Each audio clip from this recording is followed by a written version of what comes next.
सूरज की किरणें फैलने से बहुत पहले अमृत बेला में मधुर कीर्तन की आवाज।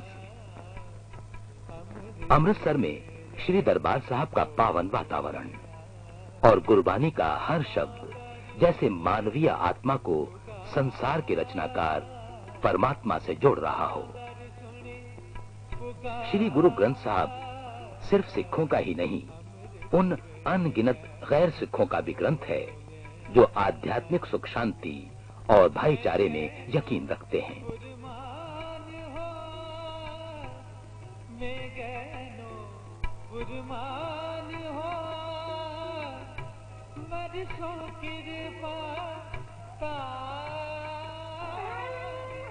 प्रतिदिन मर्यादा अनुसार श्री गुरु ग्रंथ साहब का प्रकाश पूरी श्रद्धा और सम्मान के साथ रात के तीसरे प्रहर दरबार साहब में किया जाता है। सुनहरी पालकी में श्री गुरु ग्रंथ साहब की सवारी शब्द कीर्तन की स्वर लहरियों के बीच अपने सुखासन स्थान से हरमंदिर साहब में लाई जाती है।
फिर मर्यादा अनुसार श्री गुरु ग्रंथ साहब का प्रकाश करके उस दिन के लिए गुरु का आदेश पढ़ा जाता है।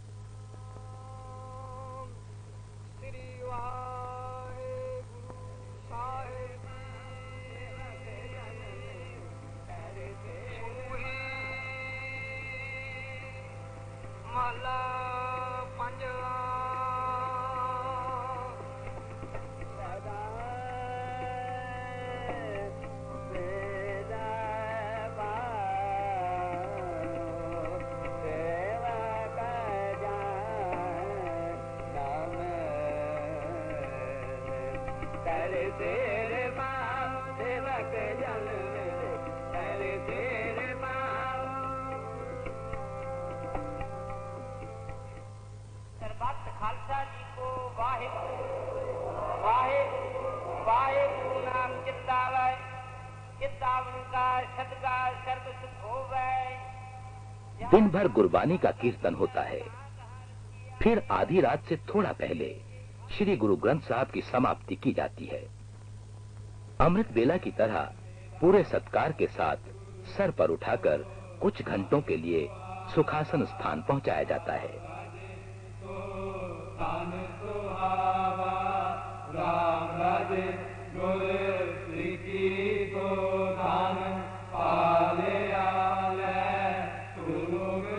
इस समय भी सारे का सारा वातावरण सामूहिक शब्द कीर्तन से गूंज उठता है। हर श्रद्धालु की जबान पर वाहे गुरु का नाम होता है।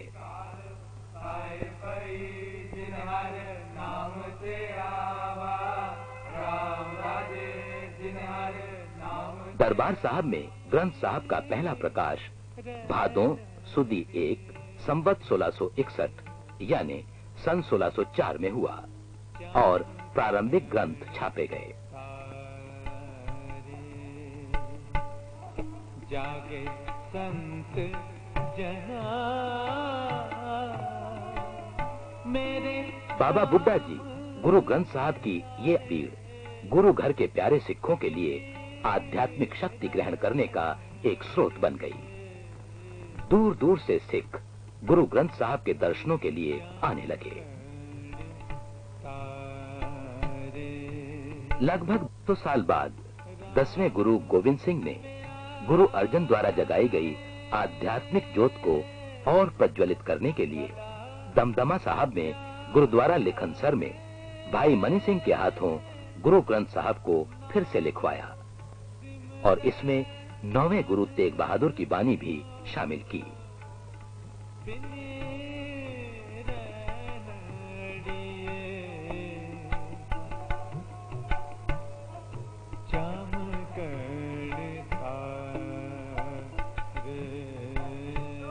नांदेड़ में ब्रह्मलीन होने से पहले गुरु गोविंद सिंह ने ग्रंथ साहब को गुरु पदवी प्रदान की और फरमाया कि उनके बाद सिखों का कोई और देहधारी गुरु नहीं होगा, बल्कि ये ग्रंथ ही सारे सिखों का गुरु होगा।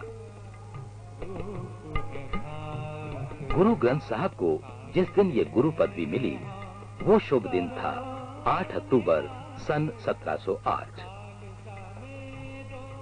सिखों का समूचा जीवन गुरु ग्रंथ साहब के शब्दों के इर्द गिर्द घूमता है। जीवन का कोई अहम कार्य आरंभ करते समय गुरु ग्रंथ साहब के सामने अरदास करके आदेश सुनाया जाता है।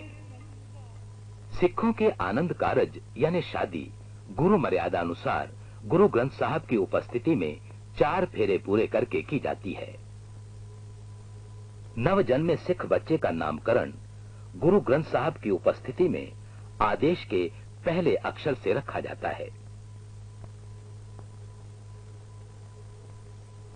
और जब सिख रब को प्यारा होता है तो भी उसकी आत्मा की शांति के लिए श्री गुरु ग्रंथ साहब का आदेश लेकर अरदास की जाती है। इस धारणा की जीती जागती मिसाल है अंक 1 जो गुरु ग्रंथ साहब का पहला अक्षर है। 1 को उससे पहले लगाकर सिख पंथ के बानी गुरु नानक देव ने एकमकार का नारा लगाया। गुरु ग्रंथ साहब का नाम जपते जाइए, अच्छे कर्म करते जाइए और सभी के साथ मिल बांट कर खाइए। सच्चे और सही इंसानी जीवन के लिए इससे बढ़कर दूसरा पथ और कौन सा हो सकता है। सेवा सफल है जेको करे चितलाए, जेको करे चितलाए,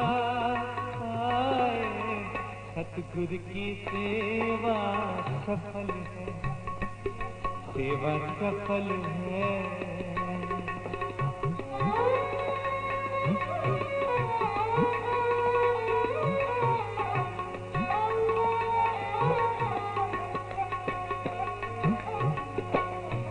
मन चिंदिया फल पावना हमें बिचो जाए, बंधन तोड़े मुक्त होए, सच्चे रहे समाए, सतगुरु की सेवा सफल है, सेवा सफल है।